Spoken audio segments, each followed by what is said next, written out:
Hi all, അസ്സലാമലൈക്കും. Welcome back to Silna's kitchen. ഇന്നത്തെ recipe ചായ തിളയ്ക്കുന്ന നേരം കൊണ്ട് വളരെ സിമ്പിളായിട്ട് പെട്ടെന്ന് തന്നെ തയ്യാറാക്കിയെടുക്കാൻ പറ്റുന്ന ഈസി ആയിട്ടുള്ള നല്ലൊരു ക്രിസ്പി ആയിട്ടുള്ള ഒരു അടിപൊളി സ്നാക്സിൻ്റെ റെസിപ്പിയാണ്. കുട്ടികൾക്കും വലിയവർക്കുമെല്ലാം ഒരുപോലെ ഇഷ്ടമാവുന്ന നല്ല ടേസ്റ്റി ആയിട്ടുള്ള ഒരു അടിപൊളി റെസിപ്പിയാണ്. അതുകൊണ്ട് തന്നെ വീഡിയോ സ്കിപ്പ് ചെയ്യാതെ മുഴുവനായിട്ടും കണ്ടേക്കണേ. റെസിപ്പിയിലോട്ട് കടക്കുന്നതിന് മുമ്പായി സിൽനാസ് കിച്ചൺ ചാനൽ ആദ്യമായിട്ട് കാണുന്നവരാണെങ്കിൽ പ്ലീസ് ഒന്ന് സബ്സ്ക്രൈബ് ചെയ്തേക്കണേ. ഒപ്പം തന്നെ ഈ വീഡിയോസ് നിങ്ങൾക്ക് ഇഷ്ടപ്പെടുകയാണെങ്കിൽ ഒരു ലൈക്ക് ചെയ്യാനും മറക്കരുത്. ഇനി നമുക്ക് റെസിപ്പിയിലോട്ട് കടക്കാം. ഇതിനായി ഞാൻ ആദ്യം തന്നെ ഒരു പാൻ സ്റ്റൗവിലേക്ക് വെച്ച് ഫ്ലെയിം ഓൺ ആക്കി കൊടുത്തിട്ടുണ്ട്. ലോ ഫ്ലെയിമിലാണ് ഇട്ട് കൊടുത്തിട്ടുള്ളത്. ഇതിലേക്ക് ഇനി ഇട്ട് കൊടുക്കുന്നത് 250 ml കപ്പിൻ്റെ അളവിൽ പരിപ്പാണ്. നമ്മൾ പരിപ്പ് വടയൊക്കെ ഉണ്ടാക്കാൻ എടുക്കുന്ന ആ ഒരു കട്ടിയുള്ള വലിപ്പത്തിലുള്ള പരിപ്പാണ് എടുത്തിട്ടുള്ളത്. അതാണ് നമുക്ക് വേണ്ടത്. അപ്പോൾ ഇത് ഞാൻ ഈ ഒരു പാനിലിട്ടതിന് ശേഷം ലോ ഫ്ലെയിമിൽ ഇട്ട് കൊടുത്തിട്ട് നന്നായിട്ടൊന്ന് ചൂടാക്കി എടുക്കുന്നുണ്ട്. കളറൊന്നും മാറി വരേണ്ട ആവശ്യമൊന്നുമില്ല. നല്ലപോലെ കൈകൊണ്ടൊന്ന് തൊട്ട് നോക്കുമ്പോൾ നന്നായിട്ട് ചൂടായിട്ട് വരണം. അതുവരേക്കും ഇതുപോലെ നന്നായിട്ടൊന്ന് ഇളക്കി കൊടുക്കുക. എന്നാലാണ് എല്ലാ പരിപ്പും ഒരുപോലെ ചൂടായി കിട്ടുള്ളൂ. ഞാനിപ്പോൾ ഇത് 1 മിനിറ്റോളം നന്നായിട്ട് ഇളക്കി കൊടുത്തിട്ടുണ്ട്. ഇനി കൈകൊണ്ടൊന്ന് തൊട്ട് നോക്കാം. അപ്പോൾ നല്ല ചൂടായിട്ട് തോന്നുന്നുണ്ടെന്നുണ്ടെങ്കിൽ ഫ്ലെയിം ഓഫ് ചെയ്ത് കൊടുക്കാം. ഇനി ഈ പാനിൽ തന്നെ വെച്ചിരിക്കരുത്, അപ്പോൾ കരിഞ്ഞു പോവും. വേറൊരു പാത്രത്തിലേക്ക് വെച്ചിരിക്കണം. അടുത്തതായി ഈ ഒരു പരിപ്പ് നല്ല പോലെ ഒന്ന് പൊടിച്ചെടുക്കണം. അപ്പോൾ അതിനായിട്ട് ഞാനിവിടെ ഒരു മിക്സിയുടെ ജാറിലേക്ക് ഇട്ട് കൊടുത്തിട്ടുണ്ട്. നന്നായിട്ട് തണുത്തു പോകുന്നതിന് മുമ്പ് ചെറിയൊരു ഇളം ചൂടുള്ള സമയത്ത് വേണം ഈ ഒരു മിക്സിയുടെ ജാറിലേക്ക് ഇട്ട് കൊടുത്തിട്ട് ഇത് പൊടിച്ചെടുക്കാനായിട്ട്.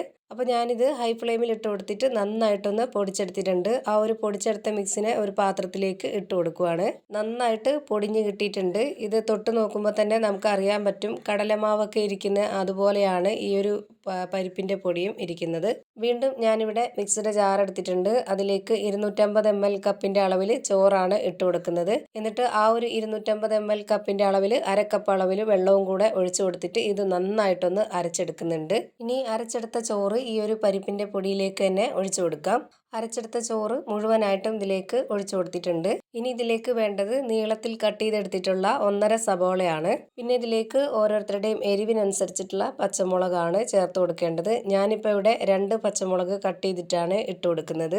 പിന്നെ ഇതിലേക്ക് മല്ലിയിലയും കറിവേപ്പിലയൊക്കെ ഉണ്ടെന്നുണ്ടെങ്കിൽ അതും കൂടെ ഇട്ട് കൊടുക്കാം. അപ്പോൾ ഒന്നുകൂടി ടേസ്റ്റ് ആയിട്ടിരിക്കും. പിന്നെ ഇതിലേക്ക് വെളുത്തുള്ളി ഇഞ്ചി ചതച്ചതാണ് ഇട്ട് കൊടുക്കുന്നത്.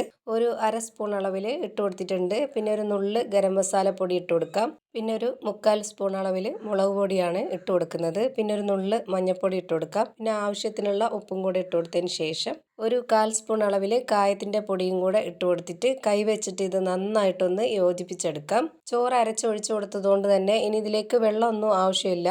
ഇനി അഥവാ വെള്ളം വേണം എന്നുണ്ടെങ്കിൽ തന്നെ ഇതുപോലെ നന്നായിട്ട് കുഴച്ചെടുത്തിട്ട് നമുക്ക് വെള്ളത്തിൻ്റെ അംശം കുറവുണ്ട് എന്ന് തോന്നുകയാണെങ്കിൽ മാത്രം കുറച്ച് വെള്ളം ഒഴിച്ച് കൊടുത്തിട്ട് കുഴച്ചെടുക്കാം. പക്ഷേങ്കിൽ ഞാനിവിടെ ഈ ഒരു കണക്കനുസരിച്ചിട്ട് തന്നെ ഇത് കുഴച്ചെടുത്തപ്പോൾ കറക്റ്റ് ഒരു പരുവത്തിൽ തന്നെ കിട്ടിയിട്ടുണ്ട്. ഇതാണ് ഇതിൻ്റെ പരുവം.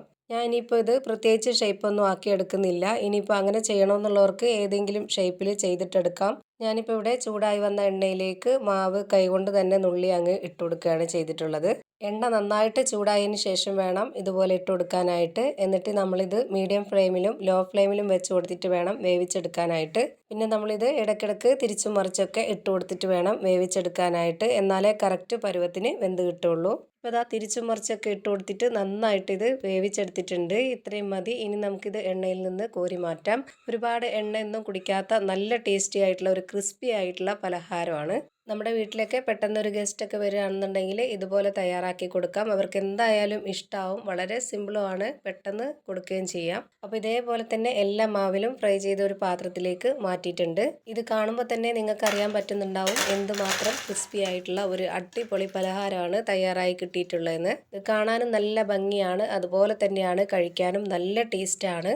അപ്പോൾ ഇത്രയേ ഉള്ളൂ ഇന്നത്തെ വീഡിയോ ഇഷ്ടമായാൽ ലൈക്ക് ചെയ്യാനും കമൻറ്റ് ചെയ്യാനും ഷെയർ ചെയ്യാനും മറക്കരുത്. ഞാനിടുന്ന പുതിയ പുതിയ വീഡിയോസ് നോട്ടിഫിക്കേഷനായിട്ട് കിട്ടുന്നതിന് വേണ്ടി സബ്സ്ക്രൈബ് ചെയ്ത് ബെല്ലൈക്കൺ അമർത്തി അതിൽ ഓൾ എന്ന ഓപ്ഷൻ എനേബിൾ ചെയ്ത് കൊടുക്കാനും മറക്കരുത്. പുതിയൊരു വീഡിയോയുമായി വീണ്ടും വരും. Thank you for watching.